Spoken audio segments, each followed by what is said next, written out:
गुरुदेवो महेश्वरः गुरु साक्षात् परब्रह्मं तस्मै श्री गुरुवे नमः। ओम नमो ब्रह्मादिभ्यो ब्रह्म विद्या सांप्रदाय कर्तृभ्यो वंश ऋषिभ्यो महाभ्यो नमो गुरुभ्यः। सर्वोपप्लवरहित प्रज्ञानगण प्रत्यगर्तो ब्रह्मैवाहमस्मि अहं पदार्थरहितः। गुरुवे सर्वलोकानां विषजे भवरोगिणां निधिये सर्वविद्यानां श्रीदक्षिणामूर्तये नमः। ओंकारपीठ सिद्धान्तं ब्रह्म विद्योपदेशिका श्रीमन्नारायणं सूर्यं सद्गुरुभ्यो नमो नमः। याज्ञवल्कं च जनकं सुखसान्दीपमीश्वरं कृष्णमर्जुन संयुक्तम् उद्धवं च नमो नमः। ब्रह्मानंद योगीन्द्रं रामानंद ज्ञानेश्वरः सहजानंद योगेश रामावधूत गुरुं भजामि। अंबिका शिवयोगीन्द्रं वेमन योगी सद्गुरुं निरंजन वेंकयार्य तिरुवेंगलं गुरुं भजे। श्रीधर स्वामी योगीन्द्रं शिवरामाख्य दीक्षितं कंबालूरि अप्पब्रह्म सद्गुरुभ्यो नमो नमः। परशुरामा सीतारामा भागवत कृष्ण योगीनां ఏకాన లక్ష్మణార్య సద్గురుభ్యో నమో నమః। బృహద్వాదిష్ట సిద్ధాంతం పూర్ణబోధోపదేశిక శ్రీ వెంకటేశ్వర యోగేంద్రం సద్గురుభ్యో నమో నమః। ఆత్మానాత్మ అతీతమనిశం కేవలాత్మోపదేశికం శ్రీ వేముల రామయ్యార్య యోగేంద్రం సద్గురుభ్యో నమో నమః। చరాచరమతీతం చ అచల పూర్ణోపదేశికా శ్రీ పూర్ణానంద పుల్లయ్యార్య సద్గురుభ్యో నమో నమః। పూర్ణబోధ సుధానిధిం పూర్వపుణ్య ఫలప్రదం వేదాంతానంద సద్గురుం వెంకటరమణార్య గురుం భజే। పూర్ణానంద పుల్లయ్యార్య పుత్రరత్న మహాగురుం కృష్ణానంద విభుం దేవం కృష్ణమూర్తి నమో నమః। परब्रह्मानंदवर्षिं परापर समादर्शं ज्ञानाज्ञानातीतानंद श्री अस्मत्कार्य नमोस्तुते। सर्वकालाकाल प्रत्यक्षं सर्वोत्तम सुशाश्वितं विरहितानंद गुरुं वेंकटदासार्यं भजे। अस्मद्गुरु समारंभं कृष्ण सांदीपमाध्यमं श्री महाविष्णु पर्यन्तं వందే గురు పరంపరం। సుప్రభాతం। అవ్యక్తాసు ప్రతిష్టా దేవా పూర్వా సంధ్యా ప్రవర్తతే ఉత్తిష్ట పరమ పురుషాయ కర్తవ్యం దైవమాన్నికం। ఉత్తిష్టో ఉత్తిష్ట గురుదేవా ఉత్తిష్ట అచలధ్వజ ఉత్తిష్ట సర్వదేవేశ త్రైలోక్యం మంగళం కురు। మాతః సమస్త జగతాం మహద్రూపాంతరస్థితాం హిరణ్యగర్భ మనోహర దివ్యమూర్తి శ్రీ నిజ గురు శ్రితజన ప్రియదానశీలే శ్రీమద్గురేశ దైతే తవ సుప్రభాతం। తవ సుప్రభాతమరేంద్ర వందితే భవతు ప్రసన్న హిరణ్మయావర్ణమండలి సుధీ సాక్షిభూతామనంతరూపిణి వేదాంత వేద్యదైతే తవ సుప్రభాతం। అత్యాది సప్త రుచియా సముపాశ సంధ్యాం ఆకాశతత్వమావర్ణరహితా అఖిలాంతరస్తాం బ్రహ్మైవ రూపత్వమేవ పరమార్థతత్వం। శ్రీ భాగవత కృష్ణ భూమ ప్రభో తవ సుప్రభాతం। వేదాంత సార సర్వం తత్వమేవ సత్యం त्रैलोक्यवशमानाय सर्वं तव स्वप्रकाशं भाषावतीर्न वेद्यं तव बोधरूपं। श्रीभागवत कृष्ण भूम प्रभो तव सुप्रभातम्। न शब्दपङ्कजं शाश्वतैवास्ति तत्त्वं निशब्दशब्दतीतं निजतत्त्वरूपं तेजोऽन्धकाररहितं बाह्यस्वरूपम्। श्री भागवत कृष्ण भूम प्रभो तव सुप्रभातम्। सभायान्तरूषे त्वमेक सर्वं समं हि सर्वेऽपि शिष्टमव्ययम्। अतत्त्वरूपतत्त्वं न हि वस्तु किञ्चित् श्रीभागवत कृष्ण भूम प्रभो तव सुप्रभातम् व्योमभद्वैरन्तरस्तं न्यालैष भूमाम् अशरीरतत्त्वमेकम् अहं नमामि अगच्छानन्तदेवा अखिलान्तरात्मा श्रीभागवत कृष्ण भूम प्रभो तव सुप्रभातम् विशुद्धनिर्गुणात्मा गगनोपसदृशम् न ज्ञातममृतस्वरूपं सभायान्तरस्थम् पूर्णाचलगुरोरेकं सुविशालतत्त्वम् श्रीभागवतकृष्णभूमप्रभो तव सुप्रभातम् श्रीभूमरूपादयादिगुणामृताब्धी सर्वारिष्टनाशा जगदेकशरण्यमूर्ति श्रीसत्यज्ञानानन्ततीता नित्यस्वरूपा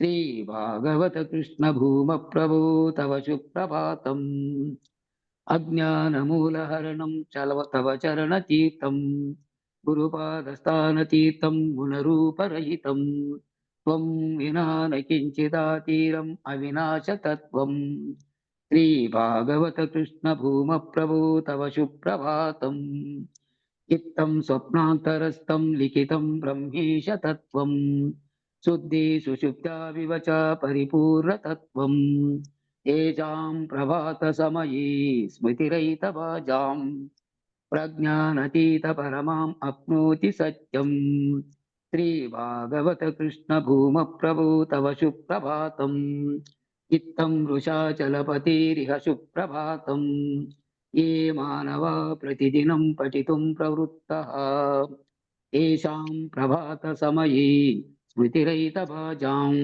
प्रज्ञां परार्थसुलभां परमां प्रसूते श्रीभागवतकृष्णभूमप्रभो तव सुप्रभातम् श्रीपूर्णानन्दपुल्लयार्य तव सुप्रभातम् श्रीवेदान्तानन्दवेङ्कटरमणार्य तव सुप्रभातम् जय सद्गुरु प्रभु महाराज को जय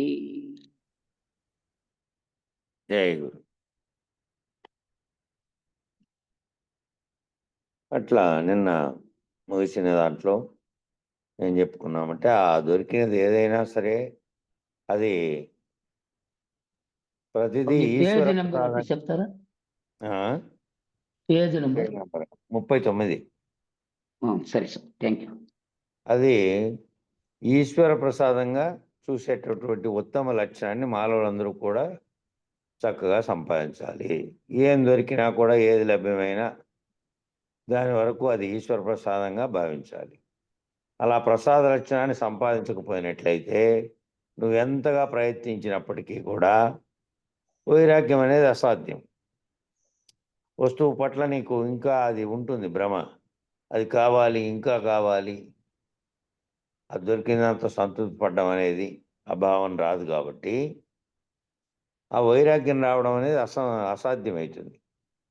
అందుకని అనురక్తి దేంట్లో ఉంది అంటే ప్రియాప్రియాలు దేంట్లో ఉన్నాయో అటువంటి జాబితా సాధకులందరూ తప్పకుండా తయారు చేయాలి. నాకు ప్రియంగా ఉన్నది ఏంది, ప్రియం అంటే ఇష్టంగా ఉన్నది ఏంది, అయిష్టంగా ఉండేది ఏంది, అట్లాంటి ఆ ఇష్టాయిష్టాలు అనేటివి వాటిని రెండింటినీ సమంగా తీసుకోవాలి తప్ప దాని పట్ల సర్వసమానత్వం సాధించేకేయాలి. కొన్నిటి పట్ల తీవ్రమైన ఇష్టం, కొన్నిటి పట్ల వ్యతిరేకం ఉందంటే రాగద్వేషాలు అంటే అవే. మరి అవి తయారు చేసుకొని వాటి అందు ఉన్నటువంటి అనురక్తిని, ఏమిటి మీద అయితే ఎక్కువ తీవ్రంగా అనురక్తి ఉందో దాన్ని పోగొట్టుకోవాలి. అది పోగొట్టుకుంటేనే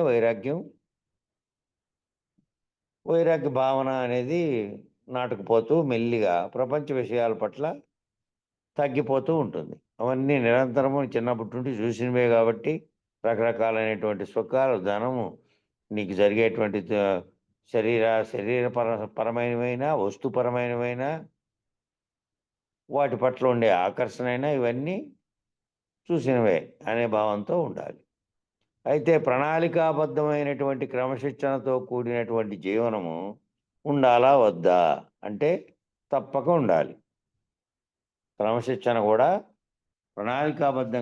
ప్రణాళికాబద్ధమైనటువంటి క్రమశిక్షణ అనేది ఉండాలి. ఆ క్రమశిక్షణతో కూడినటువంటి జీవనం ఉంటేనే, అలవాటు చేసుకుంటేనే దీని పట్ల నిబద్ధత వస్తుంది. వేదాంతం పట్ల నిబద్ధత రావాలంటే నిత్య జీవితంలో క్రమశిక్షణ లేకుండా ఉండి ఏ వ్యవహారంలో, ప్రవర్తనలో ఎట్లా పడితే అట్లా ప్రవర్తిస్తూ మళ్ళీ నాకు ఈ వేదాంతం అంతా తెలుసు అని మనం అన్నిటినీ చెప్పామనుకో, మన ప్రవర్తనలో మనం వ్యవహరించే దాంట్లో, నిత్య జీవితంలో దాంట్లో ఆ పోకడ సమాజానికి, చూసే వాళ్లకు క్రమశిక్షణగా కనపడకపోతే నువ్వు చెప్పిన దానికి విలువ ఉండదు. కాబట్టి యమనియమాలు లేనటువంటి జీవితము ఎప్పటికీ కూడా సాధ్యపడదు. గృహిణి తన ఇంటిని చక్కగా తీర్చిదిద్దుకోవాల్సినటువంటి అవసరం ఉందా లేదా? ఓ స్త్రీ ఉంది ఇంట్లో, ఇంట్లో పని ఆమెది. ఇల్లంతటిని నీట్‌గా సరిదిద్దుకోవాల్సిన అవసరం ఉందా లేదా? చాలా అవసరం ఉంది. ఆ పనిని అనురక్తి లేకుండా చేయవలసిన అవసరం ఉంది. ఆ పని నీట్‌గా చేయడం గూడా మనకు చుట్టూ మనం దాంట్లోనే ఉన్నాం, ఆ ఇంట్లోనే తిరుగాడుతున్నాం. మన ఆరోగ్యం, ఇతరత్రా అన్ని కారణాలకు శుభ్రత అనేది కారణం గాబట్టి దాన్ని చేసుకుంటూ ఉన్నాం. అది.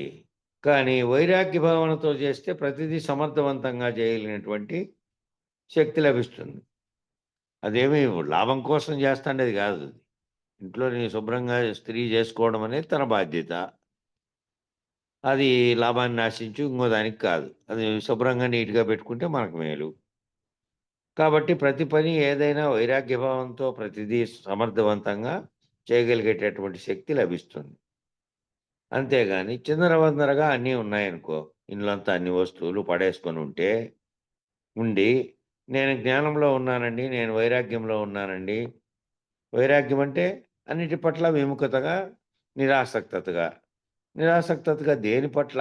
భావంలో ఉండేటువంటి, వస్తున్నటువంటి ప్రపంచ భావనల పట్ల, లోపల కలుగుతున్నటువంటి కోరికల పట్ల, ఆకర్షణల పట్ల, ఈ ద్వంద్వాల పట్ల ఉండాలి గానీ, వ్యవహారంలో నేను వైరాగ్యంలో ఉన్నాను, ఆ యాగిన్ని ఎట్ల పోతే ఏంలే, ఈ వస్తువులన్నీ చిందరవందరగా ఉంటే మానిలే అని కాదు గదా! నువ్వు వైరాగ్యంలో, భావనలో నువ్వు ఉన్నంత మాత్రాన ఇల్లంతా చక్కదిద్దుకోకూడదు. అదంతా ఎట్లుంటే అట్లే ఉన్నీలే. నేను వైరాగ్యంలో ఉన్నా, నాకేం పట్టదండి అది. అనేటువంటి విధానం తామసికమైనది. అజ్ఞానానికి సంబంధించింది. కాబట్టి నాకు వైరాగ్యంలో ఉన్నప్పటికీ నీ ఇంటిని నువ్వు చక్కదిద్దుకుంటున్నావు గదా! నీ ఇంటిని చక్కదిద్దుకోవాలి. నీ శరీరాన్ని, నీ ఇంటిని శుభ్రపరుచుకోవాలి. స్నానపానాదులు, బట్టలు ధరించడం ఇవన్నీ వ్యావహారిక జీవితంలో చేస్తున్నాం. దాన్ల పట్లే విరక్తిగా లేము. సమయానికి అన్నం ఆకలైతే తింటున్నాం. ఇవన్నీ చేస్తున్నాం గదా! కాబట్టి నేను వైరాగ్యంలోను, జ్ఞానంలోను ఉంటున్నా, విచారణలో ఉంటున్నా గాబట్టి, ఇదంతా నేను ఏడ క్లీన్ చేసుకోలేను. ఇవన్నీ నాకేం పట్టదనుకుంటే, మళ్ళా అది తామసికమైతుంది. తామసికం అంటే అజ్ఞానం. సరైనటువంటిది కాదన్నమాట. భౌతికంలో సమర్థవంతంగా సామాన్యమైనటువంటి జీవితాన్ని, అహం బలపడే విశేషణలు లేనటువంటి జీవితాన్ని జీవించాలి. భౌతికంగా ఎట్లుండాలంటే సమర్థవంతంగా ఉండాలి. సామాన్యమైనటువంటి జీవితాన్ని, ఆడంబరాలకు సంబంధం లేనటువంటి జీవితాన్ని, సాధారణ జీవితాన్ని హ్మ్, అనుభవిస్తూ ఉండాలి. అహం బలపడే విశేషణలు లేనటువంటి జీవితాన్ని, అహం బలపడే లేవు అహం బలపడే విశేషణాలు. అహం బలపడేటట్లు అంటే ఇదిగో ఇది నాది. ఈ వస్తువు ఇంతయింది. మొన్ననే తెచ్చినాం ఇది. ఇది ఎవరి దగ్గర లేదు ఈ ఊర్లో. దీన్ని 5,00,000కి కొన్నాం. ఇట్లాంటివన్నీ వస్తుంటాయే మాటలు. ఇది మాకు తప్ప ఇంకెవరికీ లేదు. ఈ పదాలన్నీ ఏమవుతుంటాయంటే అహాన్ని బలపరిచే విధంగా పోతాయి.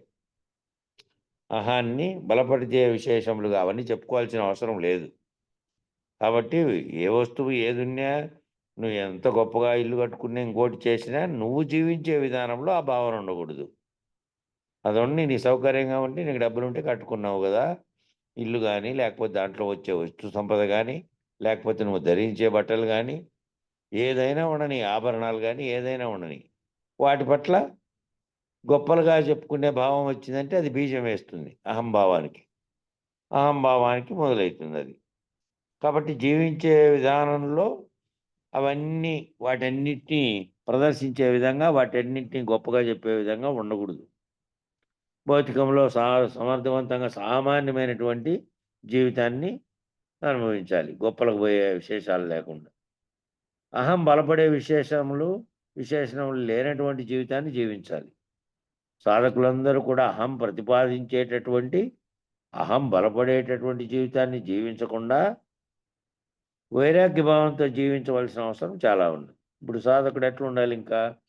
సాధకుడు అన్నిటినీ సర్వసమత్వంతో కూడినటువంటి భావనతో ఉంటూ, జగత్తుకు సంబంధించిన, ప్రపంచానికి సంబంధించిన వాటన్నిటిని, ఆ భ్రాంతుల్ని ఒక్కొక్కటి తొలగించుకుపోతే, నిత్యానిత్య వస్తు వివేకంలో ఏది అనిత్యమైనది, ఏది నిత్యమైనది అనేది అర్థమై ఆ భావనతో పోతే, ఇవన్నీ అనిత్యంగానే కనపడతాయి అప్పుడు. జగత్తులో నువ్వు ఇవన్నీ గొప్పవనుకుంటావన్నీ అనిత్యంగానే ఇది. కాబట్టి ఆ విధంగా సాధకుడు ఏ విధంగా జీవించాలంటే, అహం ప్రతిపాదించేటువంటి లేదా అహం బలపడేటువంటి జీవితాన్ని జీవించకూడదు. జీవించకుండా వైరాగ్య భావంతో జీవించాలి. వాటన్నిటి పట్ల, అవన్నీ చూసినవే, వాటన్నిటి పట్ల విముఖత రావాలి. వైరాగ్య భావంతో విముఖత వచ్చి జీవించితే, అప్పుడు ఈ బోధకు సంబంధించినటువంటివన్నీ, ఈ బోధకు సంబంధించినవి ఎక్కుతాయి. ఈ బోధలో ఏమవుతుందంటే, నీకు నిత్యము ఉన్నటువంటి నువ్వు పుట్టినప్పటి నుంచి వ్యవహరిస్తూ నీకేర్పడిన ప్రపంచ భ్రాంతుల్ని తొలగించుకుంటూ విచారణలో పోతే, ఇక గురువాక్యం అనేది స్థిరపడిపోతూ ఉంది. ఈ భ్రాంతులు ఒకవైపు ఉంటే, ఇంకోవైపు గురువాక్యం చెప్పినప్పటికీ, మంత్రోపదేశం పొంది నువ్వు శిష్యుడిగా జీవిస్తున్నప్పటికీ, సాధకుడుగా ఈ భ్రాంతుల్ని, ఆకర్షణల్ని పెట్టుకుంటే గనక, ఈ వైరాగ్య భావన దృఢపడుతూ పోదు. కాబట్టి మోక్ష ప్రాప్తి కోసం గదా చేస్తాండేది. కాబట్టి అహంకారం బలపడే విధంగాని చేపట్టకూడదు. వైరాగ్య భావనతో జీవించవలసినటువంటి అవసరం ఉంది. ఈ వైరాగ్య లక్షణాన్ని ఎక్కడి వరకు పెట్టుకోవాలి ఇది? ఈ వైరాగ్య లక్షణం అంటే మోక్ష ప్రాప్తి వరకు నిలబెట్టుకోవాలి. నువ్వు మోక్ష ప్రాప్తికై ప్రయత్నం చేస్తూనే దీంట్లోకి వచ్చావు కాబట్టి, దాని వరకు నిలబెట్టుకోవాలి. ఆ తర్వాత అది సహజమైపోతుంది ఇంకప్పుడు. అప్పుడు నువ్వు మళ్ళా ప్రత్యేకంగా వైరాగ్య భావన పెట్టుకొని, నీ మనసులో అది నాటుకుపోయి ఇంకా ఏమవుతుందంటే, అప్పుడు ఏది కనపడినా నీకు, ఏ భావన కనపడినా ఆ భావం పట్ల, దాని పట్ల ఆకర్షితునివి కావు. వైరాగ్య భావం ఏర్పడి ఉంటుంది. గురువాక్యం చేత ఇదేమిటి లేదు, ఇదంతా కూడా సర్వము అనిత్యమైనది, ఉన్నదొక్కటే, చలించేదంతా ఎప్పుడు కూడా వెళ్ళిపోతుంది, చలించనిది మాత్రమే ఉంటుంది శాశ్వతంగా అనే దాన్ని మంత్రం ద్వారా తెలుసుకున్న తర్వాత, అది స్థిరపడుతూ పోతుంది ఆ భావం. స్థిరపడిపోయినప్పుడు నీ ముందు ఏదన్నా నీకింకా ధనరాశుల పట్లో, ప్రపంచ భావన పట్లో ఇంకా, ఇంకా, ఇంకా అది కావాలి, ఇది కావాలనేటువంటి ఆ కోరికలన్నీ పోతాయి. అట్లా నిలబడిపోతారు. కాబట్టి ఏం చేస్తారంటే, ఇది తీవ్ర వైరాగ్య భావం. జ్ఞానం లభించాలి అంటే, ఈ మోక్ష ప్రాప్తి వరకు దీన్ని గనక వైరాగ్య లక్ష్యాన్ని నిలబెట్టుకుంటే, ఆ తర్వాత అది సహజమైపోతుందంట. సహజమే అయిపోతుందంట. వైరాగ్యం అనేది సహజంగానే అలవాటు పడిపోతుంది. జ్ఞానం లభించాలి అంటే, తప్పకుండా తీవ్ర వైరాగ్య భావన బలవత్తరమైనటువంటిదిగా ఉండాలి. జ్ఞానం లభించాలంటే తప్పకుండా ఉండాలి. తీవ్రమైనటువంటి వైరాగ్య భావన ఉండాలి. అది బలవత్తరమైనదిగా ఉండాలి. అదే గాక భక్తి విశ్వాసాలు కూడా చాలా ముఖ్యమైనటువంటివే. అదే గాకుండా భక్తి విశ్వాసాలనేటివి కూడా చాలా ముఖ్యమైనటువంటివే. భక్తి విశ్వాసం లేకుండా ఉంటే ఏదో ఊరికే కేవలం ఇన్నట్టు గాదు గదా! అమలు పరుచుకోవడానికి మళ్ళా మన మనసులో సంసిద్ధమై ఉండాలి అంటే, మనకు ఏదైతే మనం ఈ విచారణ ద్వారా తెలుసుకుంటున్నామో, ఏదైతే గురువు ద్వారా తెలుసుకోబడుతున్నామో, గురువాక్యం పట్ల మరియు ఈ శాస్త్రజ్ఞానం ఏదైతే పెద్దలు వివరిస్తున్నారో, దాని పట్ల కూడా భక్తి విశ్వాసాలు కలిగి ఉండాలి. అవి కూడా చాలా ముఖ్యమైనవి. ఈ 3 కలిపి జ్ఞానానికి అధికారిత్వాన్ని ప్రసాదిస్తాయి. వైరాగ్యము, భక్తి విశ్వాసాలు ఈ 3 కలిపి ఏం చేస్తాయి? అధికారిత్వాన్ని ఇస్తాయి. జ్ఞానం సంపాదించడానికి అధికారిత్వాన్ని ఇస్తాయి. భక్తి విశ్వాసాల వలన వినయము, విధేయత వస్తాయన్నమాట.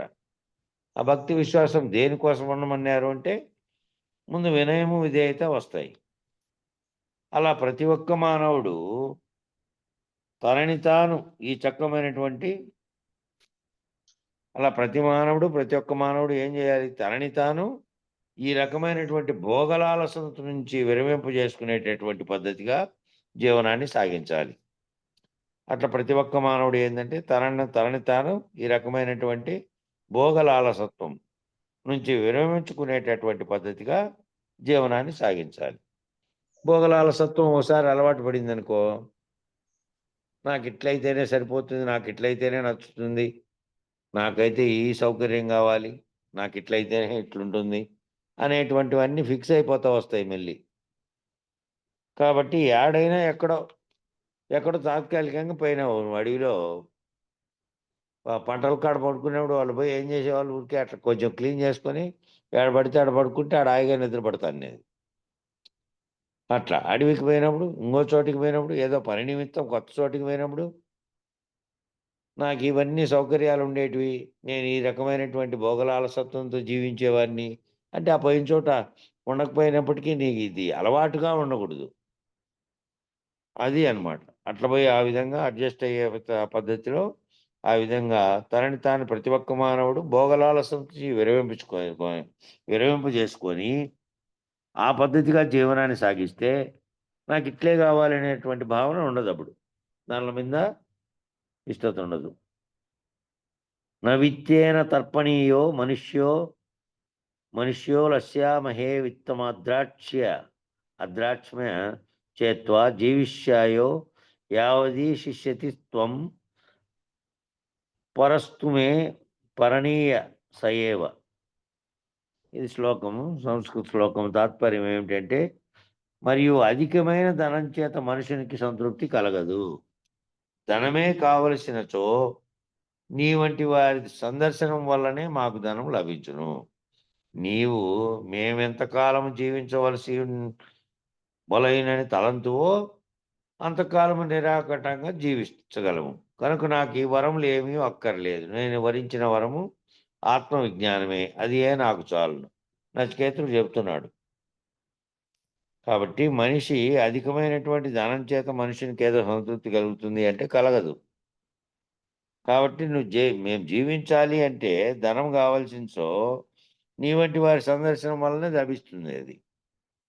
కాబట్టి మేము ఎంతకాలం జీవించాలి అనేది నీ చేతిలో ఉంది.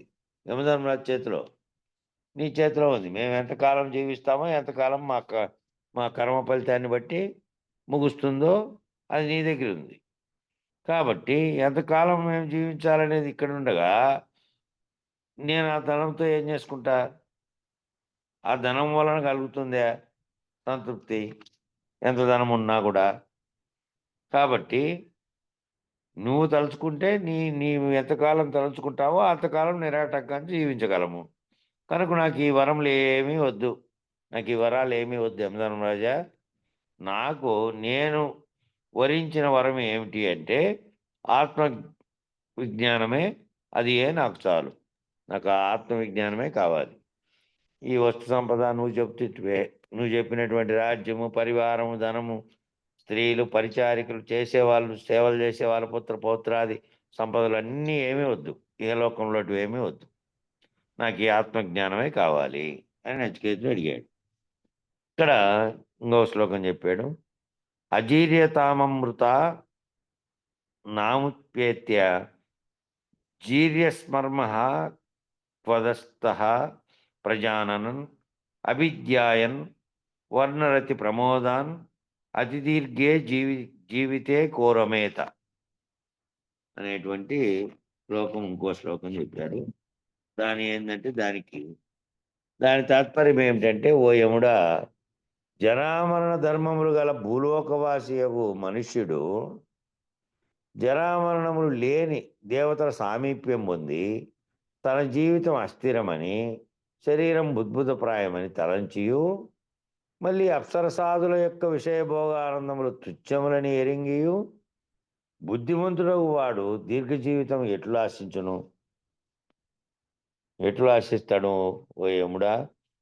జననము మరణము అనేటువంటి ధర్మములు ఖచ్చితంగా భూలోకంలో జన్మించిన ప్రతి ప్రాణికి ఉంది. జన్మించింది అంటే అది ప్రాణి కానీ పురుగు కానీ చీమ నుంచి సర్వము సర్వప్రాణులు సర్వం మనుషుల దాకా అందరూ కూడా, అది ఎంత పెద్ద జంతువు అన్నా కానీ, ఎంత పెద్ద ఏనుగన్నా కానీ, ఇంకోటి కానీ ఏదైనా కానీ, చీమ కాటి నుండి సర్వ జంతువులు కూడా భూలోకంలో వాసి అయినారు, భూలోకంలో పుట్టారు అంటే జననము మరణము అనేటువంటి ధర్మాలు కలిగినటువంటి లక్షణంతో పుట్టింటారు. కాబట్టి ఆ లక్షణంతో పుట్టినటువంటి మనుష్యుడు జరామరణములు లేని, ఆ జననము మరణము లేనటువంటి దేవతల సామీప్యం పొంది, ఆ దేవతల సామీప్యం పొంది తన జీవితం అస్థిరమని, శరీరం బుద్భుతప్రాయమని తలంచియు, ఆ తన శరీరం అస్థిరమైందని, శరీరం బుద్భుతప్రాయమని తలంచి కూడా మళ్ళా అప్సరసాదుల యొక్క విషయభోగానందములు తుచ్చములని ఎరింగియు, ఆ అప్సరసలైనటువంటి అందమైనటువంటి అక్కడ స్వర్గంలో ఉండే అప్సరసాదుల యొక్క విషయభోగాలన్నీ తుచ్చములని ఎరింగియు, అవన్నీ తుచ్చముగా ఇక్కడంతా జీవితాంతం అనుభవించాడు కదా, అవన్నీ తుచ్చములుగానే ఉన్నప్పటికీ అవి ఎరిగి కూడా మళ్ళీ బుద్ధిమంతుడగు వాడు దీర్ఘ జీవితం ఎట్లు ఆశించును?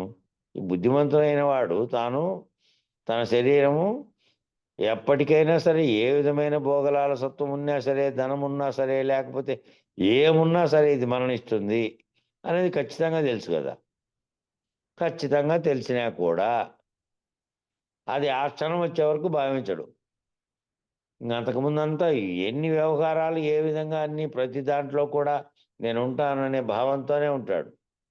నేనుంటాను, నేను అది చేయాలి, నేను ఇది చేయాలి, ఇంకా ఎన్నో ఉన్నాయి పెండింగ్ పనులన్నీ, ఇట్లే భావం పోతానే ఉంటుంది. నాకు ఇది అయిపోతుంది ఇంకా అని అనుకుంటాడా ఎప్పుడైనా? కాబట్టి ఈ విషయభోగాలన్నీ తుచ్చములన్నీ ఇవన్నీ అనుభవించినవేనని ఎరింగియు కూడా బుద్ధిమంతుడైండేవాడు నాకు ఎక్కువ కాలం దీర్ఘకాలం జీవితాన్ని అని ఎట్లా ఆశిస్తాడు? వాడు బుద్ధిమంతుడైన వాడు కాకుండా ప్రపంచ భావనల పట్ల దాంట్లో కూరుకుపోయిన వాడైతేనేమో మోక్షాపేక్షతో సంబంధం లేకుండా ఇది నిత్యమైనటువంటి జీవితం, ఇది ఆనందంగా ఉంది, విషయ సుఖమే నాకు బాగుంది, ఈ ప్రపంచ భావన దీంట్లో డబ్బుతో వస్తున్న సుఖమే బాగుంది అనుకునేవాడు ఎవడైనా ఉంటే వాడు అజ్ఞానం చేత అనుకోవాల్సిందే తప్ప, ఇవన్నీ తుచ్చములని ఎరిగినటువంటి బుద్ధిమంతుడైండేవాడైతే ఎవడైనా కానీ నాకు ఇంకా దీర్ఘకాలం బతికేతట్టి అని అడుగుతాడా అని అడుగుతున్నాడు. ఇక శ్లోకం చెప్పారు ఇక్కడ, యస్మిన్నిదం విచికి విచికిత్సంతి మృత్యో యత్సాంబరాయే మహతి బ్రూహి నస్తత్ యోయం వరో గూఢమను అనుప్రవిష్టో నాణ్యం తస్మాన్న నచికేత వృణీతే అని ఇచ్చారు. తాత్పర్యం ఏమిటంటే, ఓ యముడా, మరణించిన తర్వాత పరలోకం నందు ఆత్మ కలదా లేదా? మరణించిన తర్వాత పరలోకంలోకి పోయిన తర్వాత అక్కడ ఆత్మ ఉందా లేదా? అది దేనిని గురించి లోకులు సంశయిస్తున్నారో, ఈ లోకులంతా ఏ విధంగా దాని గురించి ఎట్లా సంశయిస్తున్నారో, మరణించిన తర్వాత పరలోకం ముందు ఆత్మ కలదా లేదా అని దేనిని గురించి లోకులు సంశయిస్తున్నారో అట్టి ఆత్మతత్వమును నాకు బోధింపు. అట్టి ఆత్మతత్వాన్ని నాకు బోధించు. ఆత్మ విషయమైన ఈ వరము అతి రహస్యమైనది. ఆత్మ విషయానికి సంబంధించిన ఈ వరము అతి రహస్యమైనది, నిగూఢమైనది కనుక దీనికంటే ఇతర వరమునందు నాకు కోరిక లేదు.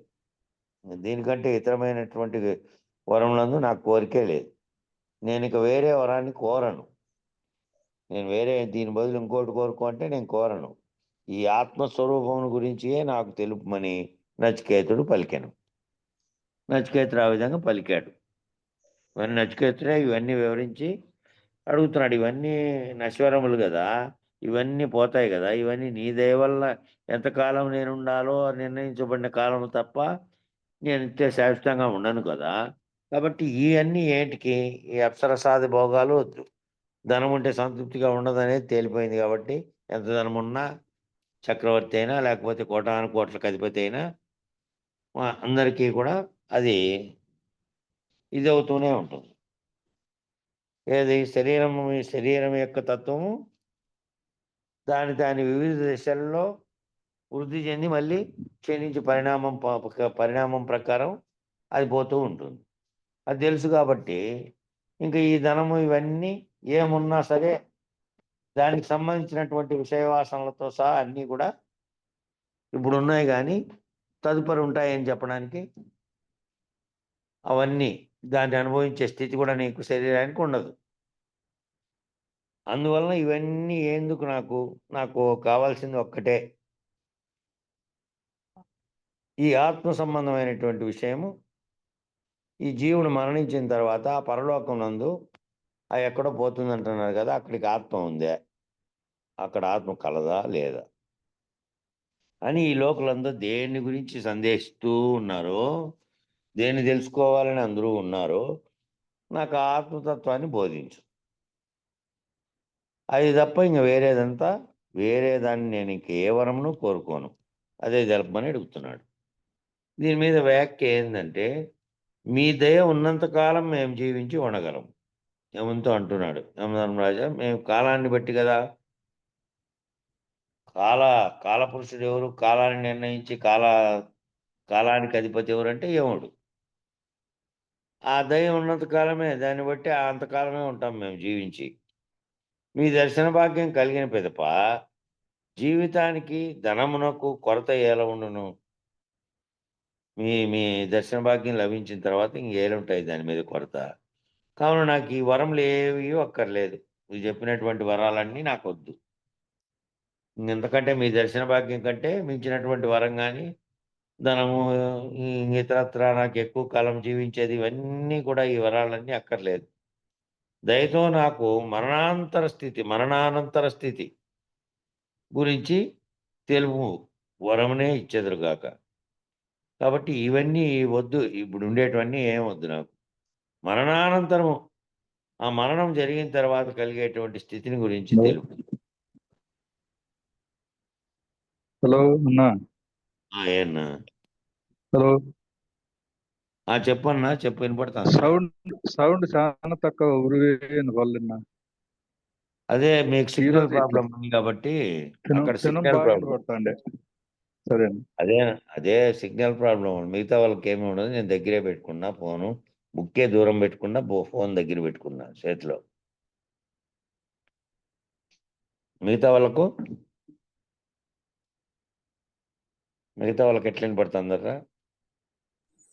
బాగానే వినిపిస్తాను. బాగా వినపడతాను స్వామి. అదే సిగ్నల్ ప్రాబ్లం ఉంటుంది కొన్ని ఏరియాల్లో. మన ఇలా దాని చుట్టుపక్కల అన్ని సిగ్నల్స్ సరిగ్గా ఉండవు. నేను పోయినప్పుడు కూడా చూస్తే కదా సిగ్నల్స్. సరే తర్వాత గట్టిగా చెప్తాలే. మరి సిగ్నల్ అంటే ఎక్కడ పైన ఉంటే బాగానే వినపడాలి మరి ఆడ.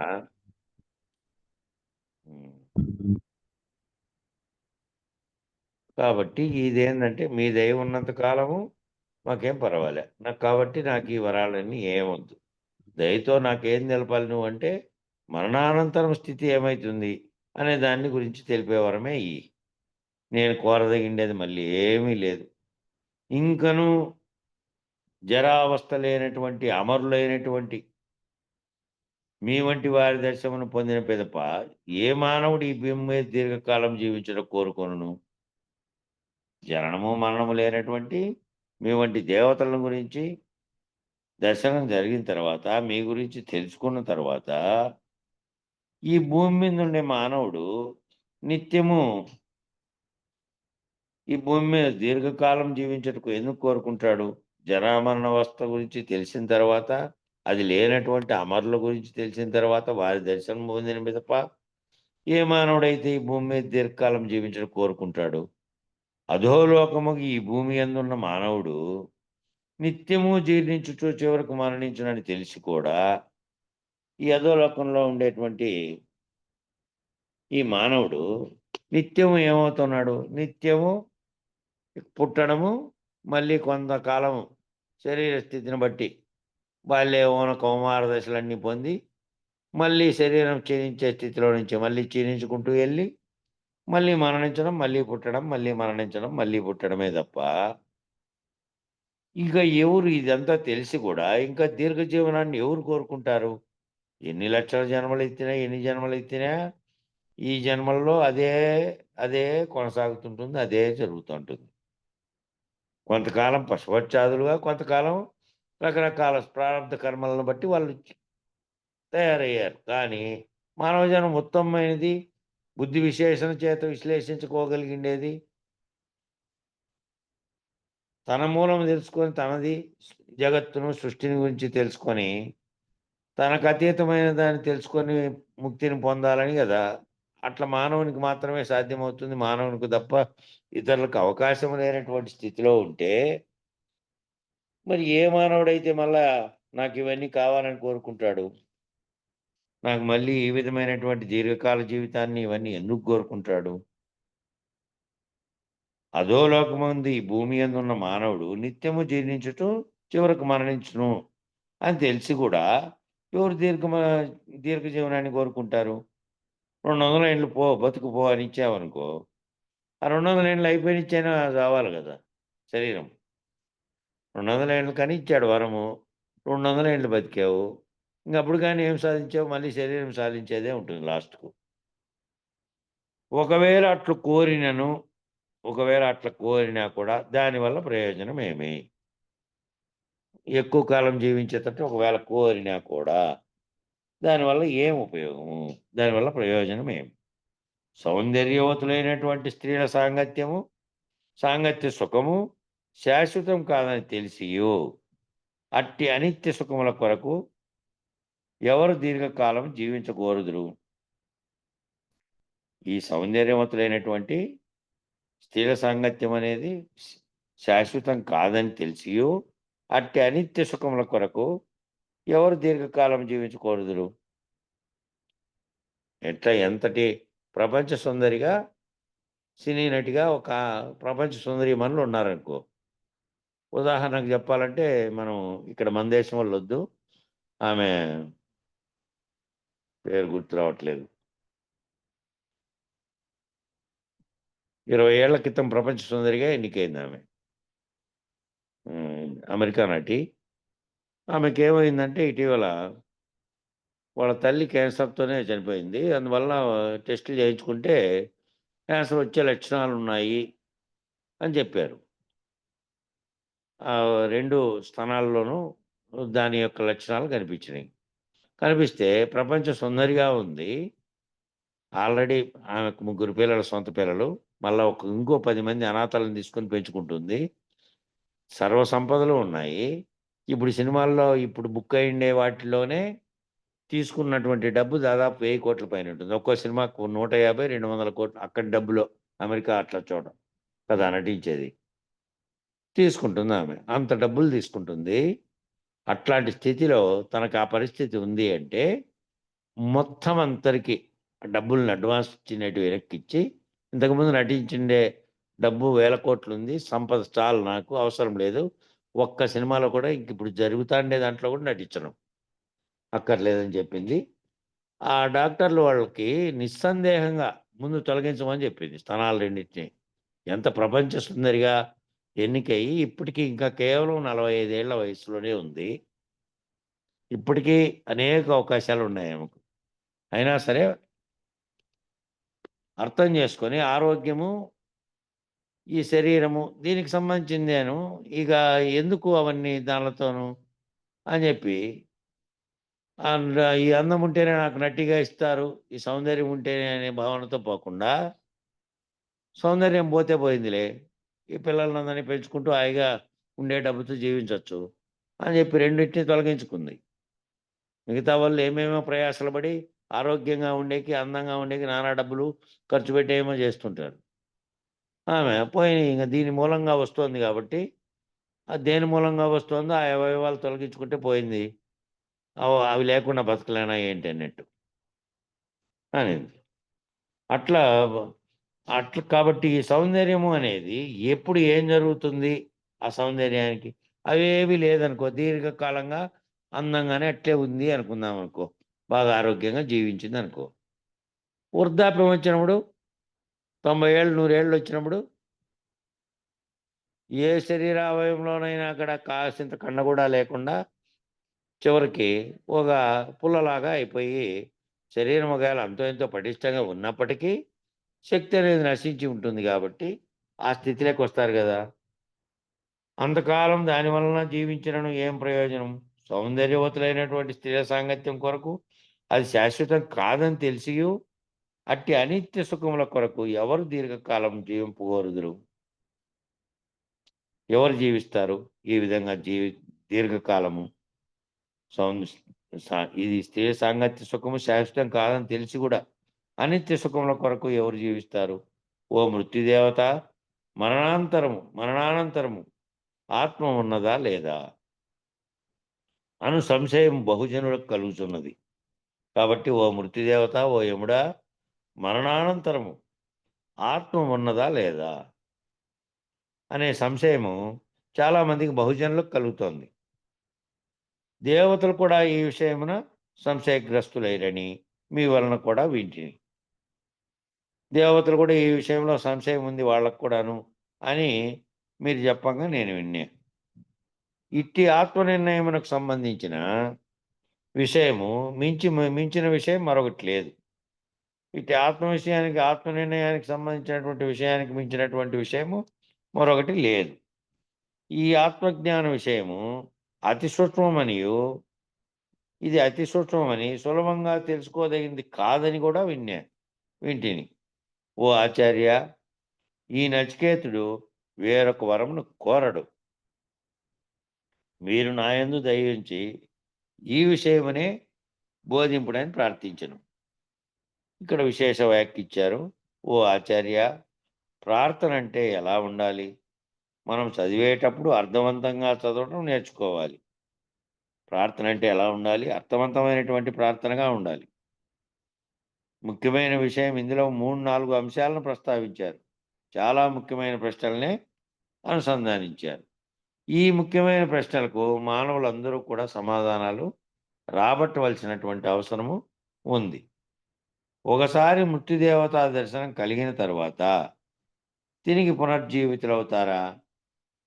ఒకసారి మృత్యుదేవత దగ్గరికి పోయిన తర్వాత తిరిగి పునర్జీవితులవుతారా?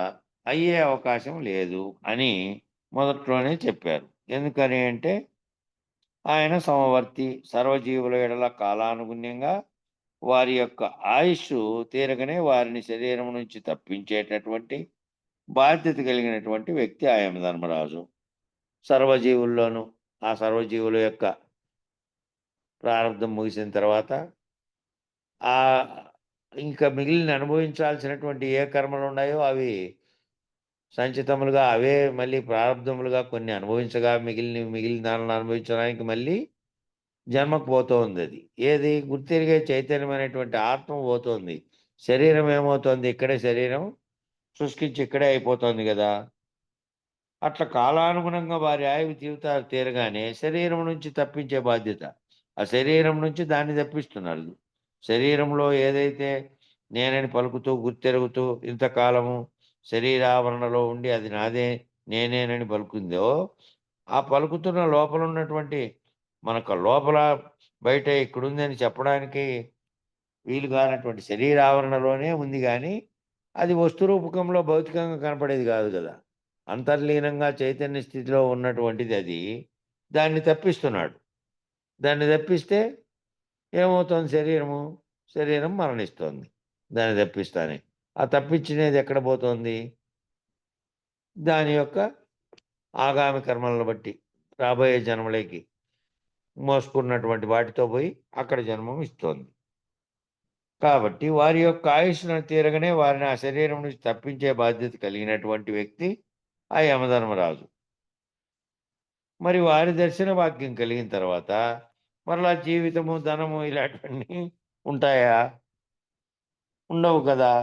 ఆ రకమైనటువంటి ప్రభావం అంతా కూడా తొలుగుతుంది కదా. శరీరం అక్కడే పోయింది. శరీరంలో గుర్తెరిగేది మాత్రమే వచ్చింది ఇక్కడ. అది దర్శించిన తర్వాత దానికి మళ్ళీ పోయి కలగాలనే భావం ఏంటి కలుగుతుంది? జరావస్థ లేనటువంటి, అమరులైనటువంటి, అంటే జననము మరణం అనేటువంటివి లేనటువంటి, అమరులైనటువంటి మీ వంటి వారి దర్శనం పొందిన పిదప ఏ మానవుడు మళ్ళీ ఈ భూమి మీద దీర్ఘకాలం జీవించాలని, మళ్ళా పుట్టాలని పోయి కోరుకుంటాడు జీవించుటకు? ఏ మరణ వేదన లేకుండానే నచికేతుడు యమధర్మరాజు యొక్క దర్శనాన్ని పొందాడు. నచికేతుడేమో శరీరం మరణించి రాలే, శరీరంలో నుంచి తాను ఆ విధంగా వచ్చి దర్శింపజేసుకునేటువంటి వరం చేత, తండ్రి అనుమతి చేత మరణించకముందే వచ్చాడు. ఏ మరణ వేదన లేకుండానే వచ్చాడు. యమధర్మరాజు యొక్క దర్శనాన్ని పొందాడు. ఎంతో విలువైనటువంటి విషయం అన్నమాట. అనాయాస మరణము. అయితే ఈయన గురు శిష్య పద్ధతిగా వారిని ఆశ్రయించి, వారిని ఆచార్యులుగా భావించి, వారి వద్ద నుంచి ఆత్మబోధన సంగ్రహించే నిమిత్తమై, కాబట్టి ఆయన్ని ఏం చేశాడు? గురు శిష్య పద్ధతిలో ఆశ్రయించి, ఆయన్నే ఆచార్యులుగా భావించి, వారి వద్ద నుంచి ఆత్మబోధన సంగ్రహించే నిమిత్తమై తన పుణ్య బల విశేషం వలన వశమున మరణవేదన లేకుండానే ఆయన యమధర్మరాజుని ఆశ్రయించాడు. తన పుణ్యఫల విశేషం వల్ల ఈ మరణవేదనలు ఏవి అనుభవించకుండానే చిన్న పిల్లవాడుగానే ఉన్నాడు కాబట్టి ఆ విధంగానే అట్లే యమధర్మరాజును ఆశ్రయించాడు. ఇక మొదట్లోనే చెప్పాడు కదా, ఇది ఎందుకు నాయనా నీకు ఇది ఆత్మబోధ అనేది, దీని గురించి ఇది దేవతలకు కూడా సంశయాత్మకంగా ఉంది అని అంటే, అంత గొప్పదైనటువంటి ఆ విషయమే తెలుసుకోవాలి అనే పట్టుదల కూడా పడిపోయింది. ఫస్ట్లో ఆమె అది అన్నాడు కదా, అన్న తర్వాత మళ్ళీ అది ఎందుకులే నీకు, ఇవన్నీ తెలుసుకో, ఇవన్నీ ఇస్తా నీకు వరాలంటే, ఆ వరాలను కూడా అన్నింటినీ తిరస్కరించాడు. కానీ ఎవరైనా సరే వేదనాభరితమైనటువంటి మరణం ద్వారా మృత్యుదేవత వరకు వెళ్తే తిరిగి మరలా ఎందుకు జన్మించాలని కోరుకుంటారు? మరణవేదన పడిండేవాడికి కనుక ఆ మరణవేదన గుర్తు కనుక పెట్టుకుంటే, ఇంకా అందరూ పొడతాండేటి కూడా గుర్తు పెట్టుకుంటున్నాం. మన చుట్టూ ఉన్న వాళ్ళందరివి చూస్తున్నాం మరణవేదన ఏ విధంగా అనుభవిస్తారనేది. ఇక మనకు అవసాన దశలో ఆ రకమైనటువంటిది వస్తుంది కాబట్టి అది చూసిండే వాళ్ళు ఎవరైనా జన్మించాలని కోరుకుంటారా? మరణవేదన ఎవరికైతే గుర్తుంటుందో, జననమందు ప్రసవ వేదన ఎవరికైతే గుర్తుంటుందో, వారు మరలా జనన మరణ చక్రంలో పడాలని కోరుకుంటారా? భగవాన్ రమణులు అంటారు, వారు తపస్సు చేస్తూ చేస్తూ శరీరం నుంచి విడిపోయారని, శరీరము కంటే వేరుగా ఉన్నానని, శరీరము కంటే భిన్నమైన వాడినని, నేను ఆత్మస్వరూపుణ్ణని, నేను బ్రహ్మస్వరూపుణ్ణని నిర్ణయాన్ని సశరీరంగా ఉండగానే తపస్సమాధి యందు వారు అనుభూతిని పొందారు. అట్టి నిర్ణయం చాలా ముఖ్యమైనటువంటిది. రమణ మహర్షి గారు చెప్పినటువంటి వాక్యాలను ఇక్కడ ఉటంకిస్తున్నారు.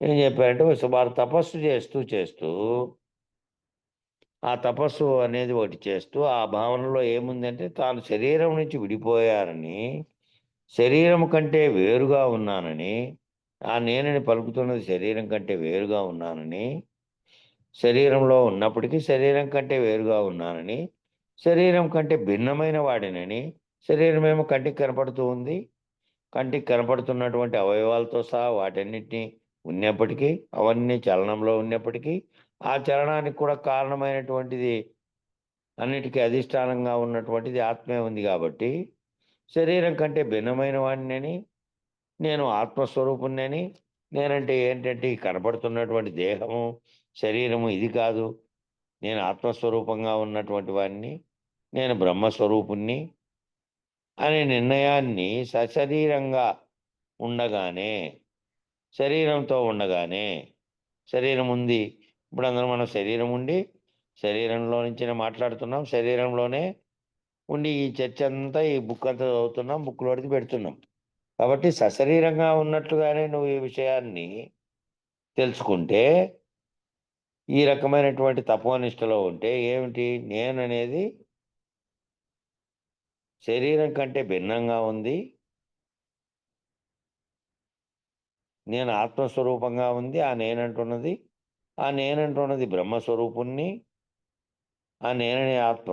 ఆత్మే అంటుంది శరీరంలో చేరుకొని శరీరంతో చేయిస్తున్నటువంటి దానన్నిటికీ అదే అధిష్టానం. ఆ నిర్ణయాన్ని బ్రహ్మస్వరూపుణ్ణి అనే నిర్ణయాన్ని సశరీరంగా ఉండగానే, శరీరంతో ఉన్నట్లుగానే తపస్సమాధి యందు వారు అనుభూతిని పొందుతారు. ధ్యానం చేస్తూ ఉన్నప్పుడు ధ్యానం దేని మీద చేయమన్నారు? ధ్యానంగా ఉంటూ ఉన్నప్పుడు ఓ చోట కుదురుగా శరీరంతో కూర్చున్నప్పటికీ మళ్ళా శరీరంతో తాదాత్మ్యం చెందకుండా ఆ ధ్యానంలో ఏది తాదాత్మ్యం చెందాలి? నీ అసలు స్వరూపాన్ని భావిస్తూ, ఆత్మస్వరూపాన్ని భావిస్తూ గుర్తెరుగుతున్నటువంటి సర్వము ఏదైతే గుర్తెరుగుతోందో అదే ప్రజ్ఞానంగాను ఉంది. ఆ ప్రజ్ఞానమే బ్రహ్మంగా ఉంది. నాలో ఏదైతే అటువంటి ఎరుక అది అది అటువంటిది కలుగుతోందో, అటువంటిది ఉందో, ఆ ఆ స్వరూపం నేను. ఆ భావన చెందుతున్నటువంటి ఆ స్వరూపాన్ని నేను ఈ శరీరంగా ఉన్నటువంటిది కాదనే భావనతో సమాధి స్థితిలో గనక ఉంటే, అది ఏది తపస్సమాధి యందు వారు అనుభూతిని పొందారు. తపస్సమాధి ప్రత్యేకంగా తపస్సు చేసి చేయాల్సింది కాదు. ఇది గురువాక్యం చేత నీకు దృఢమైంది అంటే, ఆ దృఢమైనటువంటి భావన నిరంతరము నువ్వు పనిలో ఉన్నా, వ్యవహారంలో ఉన్నా, లేదా మౌనంగా దాన్ని ధ్యానించుకుంటూ ఉన్నా కూడా, శరీరం కంటే వేరుగా నేనున్నటువంటి దాన్ని, శరీరం నుంచి భిన్నంగా ఉంది. నేను ఆత్మస్వరూపంగా, బ్రహ్మస్వరూపంగా ఉన్నాననే నిర్ణయాన్ని శరీరం నుంచి దాటిపోయిన తర్వాత కనుక్కోలేవు నువ్వు. ఇంక అవతల మళ్ళీ నిర్ణయింపబడడానికి ఉండదు ఏంది. శరీరం ఎక్కడ పడిపోయింది, శరీరంలోంచి పోయిండేది ఇంకో చోట జన్మ గాలి తినా మళ్ళీ మామూలు దానికి ఈ వాసనాపరమైనటువంటి ఇవన్నీ కూడా ఇక్కడ ఇది అనుభవాలతో కూడిన శరీరమేమో ఇక్కడ పోయింది. ఈ అనుభవాలని దీని మెదడులో నిక్షిప్తమై ఉన్నాయి అనుభవాలు. అనుభవాల యొక్క వాసనలు కొన్ని మళ్ళా దాని యొక్క కర్మల వల్ల, కర్మ ఫలితంగా వచ్చుంటాయే చేసినటువంటి పనుల వల్ల. అవి పోయుంటాయి దాన్ని అనుభవించడానికి ఆగామిగా. అక్కడ పోయిండే వేరే చోట జన్మించడానికి పోయిండే ఆత్మతో పాటు. కానీ శరీరమేమో ఇక్కడ పోయింది. కాబట్టి ఈ నిర్ణయాన్ని నువ్వు నేను ఏ స్వరూపుణ్ణి, నేను ఆత్మస్వరూపుణ్ణా, నేను బ్రహ్మస్వరూపునిగా ఉన్నాననేది ఎప్పుడు? సశరీరంగా ఉండగానే, అంటే శరీరంతోనే ఉండగానే, ఈ శరీరంతో ఉండగానే తెలుసుకొని తపస్సమాధి యందు వారు అనుభూతిని పొందుతారట్లా. వాళ్ళు అట్లా తెలుసుకునే వాళ్ళు అనుభూతిని పొందుతారు. నేనంటే ఏమిటి అని నిరంతరం వాళ్ళకి ఏ పనిలో ఏమున్నా గుర్తొస్తా ఉంటుంది. అట్టి నిర్ణయము చాలా ముఖ్యమైనటువంటిది. ఆ అనుభూతిని పొందడం నేనంటే ఏమిటని తెలుసుకొని అనుభూతిని పొందడం నేను బ్రహ్మస్వరూపాన్ని, ఆత్మస్వరూపాన్ని అని నిర్ణయంతో ఉన్నటువంటిది ముఖ్యమైన నిర్ణయం అది. కాబట్టి ప్రతి ఒక్కరూ సమాధి నిష్ట యందు, సమాధి నిష్టలో ఉంటే, సమాధి నిష్ట అంటే ఏ ధ్యానమైనా సరే, లేదంటే ఆలోచనాపరమైనటువంటి ఆలోచనల్లో, భావనలో దాన్ని నిలబెట్టుకొని అది గుర్తులో ఉన్నటువంటిది. అదే గుర్తుగా ఉండాలి. సమాధి నిష్ట అంటే నేనంటే ఏమిటనేది ఆ నిష్టలో ఉండడం. ఆ రకమైనటువంటి కాబట్టి ఆ సమాధి నిష్ట యందు ప్రతి ఒక్కరూ ఆత్మానుభూతిని సాధిస్తారు. అటువంటి ఆత్మానుభూతిని ఒకసారి పొందిన పిదప తిరిగి మరలా నశ్వరమైనటువంటి అంటే నాశనం చెందగలిగినటువంటి, నశించేటువంటి, నాటకమైనటువంటి, మళ్ళా ఈ జగత్తులో నువ్వు పాత్ర పోషిస్తున్నావు, ఇదంతా నాటకమేను. ఈ నాటకమైనటువంటి జగత్తును, దీంట్లో నశించేటువంటి శరీరాన్ని, శరీర సంఘాతమైనటువంటి, శరీరమే నిత్యమని భావించేటువంటి జనన మరణ చక్రంలో మరలా ఎవరైనా తిరిగి ప్రవేశిస్తారా మళ్ళీ అని మళ్ళీ ప్రశ్నిస్తున్నాడు. మళ్ళా ఎందుకు ఎవరైనా కానీ ఇట్లా తెలుసుకొని ఉంటే మీరే అంటారు కదా, ఇదంతా నశించేది ఈ జనన మరణాలకు సంబంధించినటువంటిదంతాను. ఇదంతా దీనికి నేను కొంత ఆయుష్ ఇస్తాను, ఆయుష్ ఉన్నంతకాలం జీవిస్తాననేటివి, మళ్ళా ఆయుష్ పోతానే మళ్ళా జన్మించేది ఉంది. కాబట్టి ఈ శరీరం ఈ విధంగా పడతాన్నప్పటికీ, ఈ దాటుకుంటున్నటువంటి ఏదైతే ఈ అవస్థలన్నిట్లోనూ పడుతోందో, ఈ జన్మలన్నిటిని పొందుతోందో, ఇది దాటుకొని మళ్ళీ మళ్ళీ జన్మించే కారణమై ఉన్నదో, దాని స్వరూపాన్ని గురించి, ఆ ఆత్మను గురించి కదా నేను అడుగుతున్నది. కాబట్టి శరీరమే నశ్వరమైనటువంటిది అంటే నాశనం చెందేటటువంటిది అని చెబితిరి. నాటకమైనటువంటిది అని తెలిసింది. ఇది ఒక నాటకము, నాటకంలో పాత్ర పోషిస్తున్నామని. శరీర సంఘాతమైనటువంటి శరీరమే సత్యమని, నిత్యమని భావించి, ఆ శరీరమే శరీరంతో పుట్టినటువంటి శరీరంతోనే వచ్చింది ఇది.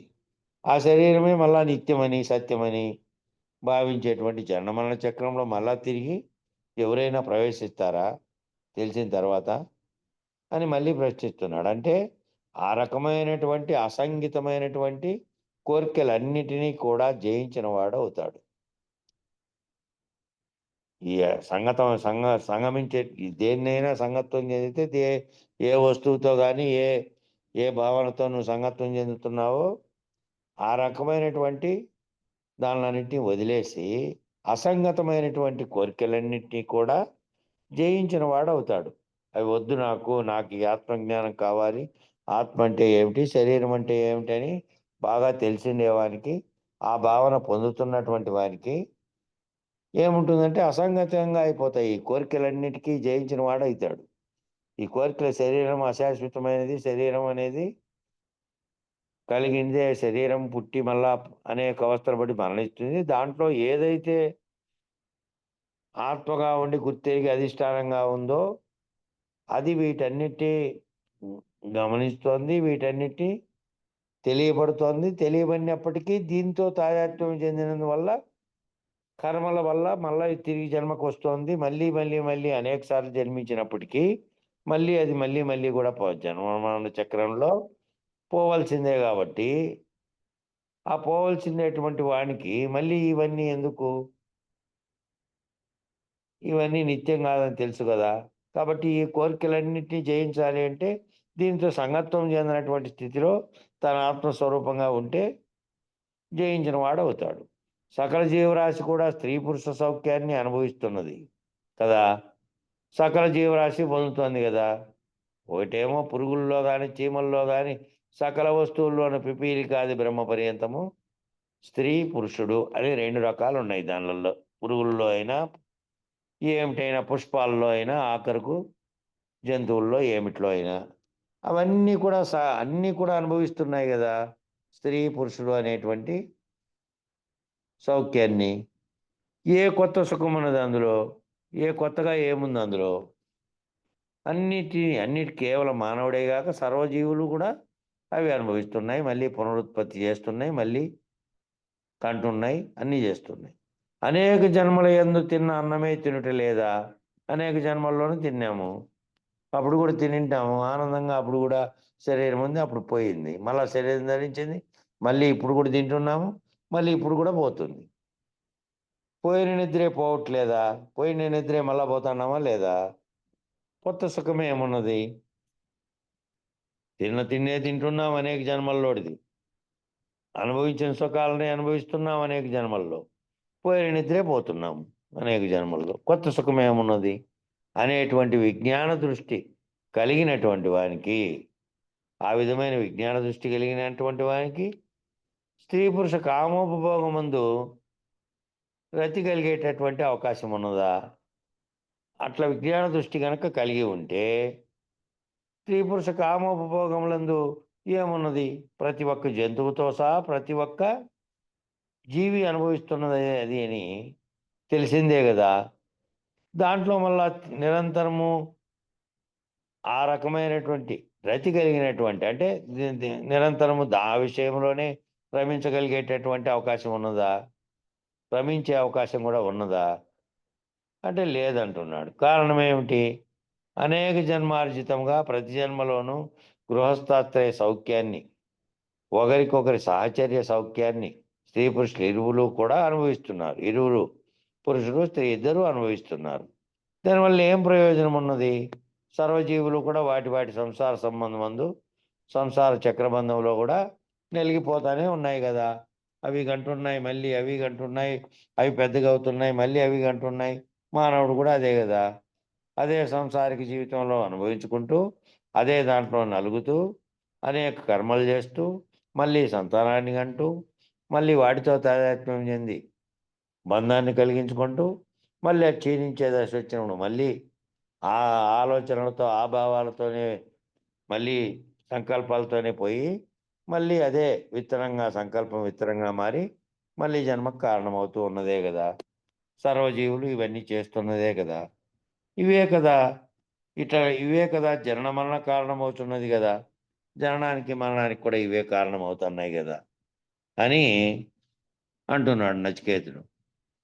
వీటికి ఆ పేర వాటికి ముగిద్దాం. మంగళం చెప్పు వెంకటేశ్వరం. టైం అయింది.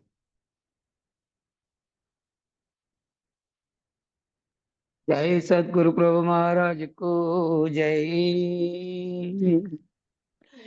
నిర్వికారాయ సకల నిత్య ముక్తిదాయకాయ నిర్గుణాయ నిర్మలాయ నిత్యమంగళం శుభ సత్యమంగళం సగుణ నిర్గుణ రహితాయ సంకల్పవర్జితాయ సర్వసాక్షితీతునకు సత్యమంగళం ఇదముక్తిమంగళం సత్తు చిత్తు సమసిపోయ శత్రు సంహరణాయ వత్తిలేని దీపముని కిత్తు మంగళం శుభ నిత్యమంగళం చేష్టలన్నీ ఉడిగిపోయ చేసేదేమి లేకపోయ శేషమ్మ మనసు మేలు చేరే మంగళం శుభ సత్యమంగళం పరిపూర్ణాయ సకల భవ్య దివ్య రూపాయ పరశురామాయ సీతారామ మంగళం శుభ నిత్యమంగళం పుట్టుగిట్టు లేనిదాయ పరిపూర్ణ బ్రహ్మమాయ